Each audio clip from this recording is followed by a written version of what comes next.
বাংলাদেশের পরাজয়ে যার অভাবটা সবচেয়ে বেশি টের পাওয়া যায় তিনি সাকিব আল হাসান। সাকিব মিডল অর্ডারে রান করতেন, বল হাতে নিয়মিত উইকেট নিতেন। সাকিব থাকা মানে একটা প্লেয়ার বেশি নিয়ে খেলা। তাই টি-20 ক্রিকেটে বাংলাদেশের যা অর্জন তার সবটা জুড়েই সাকিবের নাম। সাকিব ছিলেন গোটা দলের অক্সিজেন হয়ে। এই অক্সিজেন স্বল্পতায় এখন ছটফটের কারণ। টি-20তে বাংলাদেশের দ্বিতীয় সর্বোচ্চ রান সংগ্রাহক তিনি, দলের হয়ে দ্বিতীয় সর্বোচ্চ উইকেটও তার। টি-20 অলরাউন্ডারদের তালিকায় তো বছরের পর বছর ধরে সাকিবেরই রাজত্ব ছিল। সাকিবের আন্তর্জাতিক টি-20 ক্যারিয়ারটা শুরু হয় 2006 সালে, আর ক্রিকেটের সংক্ষিপ্ত এই ফরম্যাটকে তিনি বিদায় জানান 2024 সালে। মাঝখানের 18টা বছর দলকে অনেকটা একাই টেনেছেন তিনি। ম্যাচের পর ম্যাচ, সিরিজের পর সিরিজ, এমনকি বৈশ্বিক টুর্নামেন্টেও তিনি বিরামহীন পারফর্ম করেছেন। 2006 সালে জিম্বাবুয়ের বিপক্ষে বাংলাদেশের প্রথম আন্তর্জাতিক টি-20 ম্যাচে অভিষেক হয়েছিল সাকিব আল হাসানের। যে সাকিব পরবর্তীতে ডালপালা মেলে বটবৃক্ষে পরিণত হয়েছেন, চড়ে বসেছেন বিশ্ব ক্রিকেটের মসনদে। ক্রিকেটের সংক্ষিপ্ততম সংস্করণে বাংলাদেশের জার্সিতে 129টি ম্যাচ খেলেছেন সাকিব, যেখানে 127 ইনিংসে ব্যাট করে প্রায় 23 গড়ে করেছেন 2551 রান। তার ব্যাটিং স্ট্রাইক রেটটা 121। নামের পাশে আছে 13টি হাফ সেঞ্চুরি, যা এখনো বাংলাদেশিদের মধ্যে দ্বিতীয়। তবে ব্যাটার সাকিবের থেকেও বোলার সাকিবের মুনশিয়ানা বেশি দেখা গেছে। টি-20তে তিনি মোট 149 উইকেট শিকার করেছেন।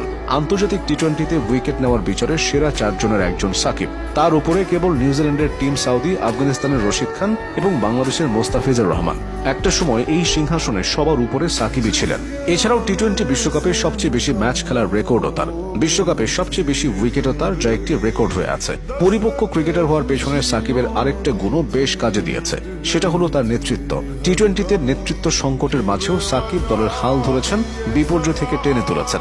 উদাহরণ হিসেবে 2022 টি-20 বিশ্বকাপের কথা বলা যায়। ওই বিশ্বকাপের আগে টি-20 ক্যাপ্টেন্সি নিয়ে দোটানায় ছিল বিসিবি। শেষমেশ কুল কিনারা না পেয়ে সাকিবকে দায়িত্ব দেওয়া হয়। তবে সাকিব তখন অধিনায়কত্ব করার থেকে নিজের খেলায় বেশি মনোযোগ দিতে চাইছিলেন। তারপরও দলের কথা চিন্তা করে তিনি ক্যাপ্টেন্সির বোঝা মাথায় তোলেন এবং 15 বছর পর টি-20 বিশ্বকাপের মূল পর্বে বাংলাদেশকে জয় এনে দেন। 2022 সালের ওই আসরের এক পর্যায়ে বাংলাদেশের সেমিফাইনাল খেলার সম্ভাবনাও তৈরি হয়েছিল। এরপর ক্যারিয়ারের পরন্ত বেলায় অর্থাৎ নিজের শেষ বিশ্বকাপেও তিনি আপন আলোয় উজ্জ্বল ছিলেন। 2024 সালের টি-20 বিশ্বকাপে বাংলাদেশের জেতা 2টি ম্যাচে সাকিব ব্যাটে বলে পারফর্ম করেছেন। একটিতে তো ম্যাচ সেরার পুরস্কারই জিতেছেন। তবে দলীয় ব্যর্থতায় সেবারও সেমিফাইনালে ওঠার সুযোগটা হাতছাড়া হয় বাংলাদেশের। সংক্ষিপ্ত ফরম্যাটে বাংলাদেশের জয়ের থেকে হারের পাল্লাটাই বেশি ভারী। ছোট, মাঝারি কিংবা বড় সব দলের সাথেই বাংলাদেশের হারার রেকর্ড আছে। তবে বড় দলগুলোর বিপক্ষে হারা অনেক ম্যাচেও সাকিব তার জাত চিনিয়েছেন। 2012 টি-20 বিশ্বকাপে পাকিস্তানের বিপক্ষে 54 বলে 84 রানের অবিস্মরণীয় ইনিংস, কিংবা 2014 টি-20 বিশ্বকাপে অস্ট্রেলিয়ার বিপক্ষে 52 বলে 66 রানের ইনিংসগুলো তারই প্রমাণ। 2015 সালে পাকিস্তানের বিপক্ষে একমাত্র টি-20তে সাকিবের হার না মানা 50 বাংলাদেশকে জয় এনে দিয়েছিল। 2018 সালে ওয়েস্ট ইন্ডিজের বিপক্ষে টি-20 সিরিজ জয়ে তিনি অনবদ্য নৈপুণ্য দেখিয়েছিলেন, হয়েছিলেন ম্যান অব দ্য সিরিজ। তুলনামূলক সহজ কন্ডিশন হলেও 2021 সালে অস্ট্রেলিয়া এবং নিউজিল্যান্ডের বিপক্ষে জেতা টি-20 সিরিজগুলোতেও সেরা সাকিবকে দেখা গেছে। অথচ তখন তিনি নিষেধাজ্ঞা কাটিয়ে ক্রিকেটটা আবারও শুরু করেছেন। টি-20 হলো মোমেন্টামের খেলা।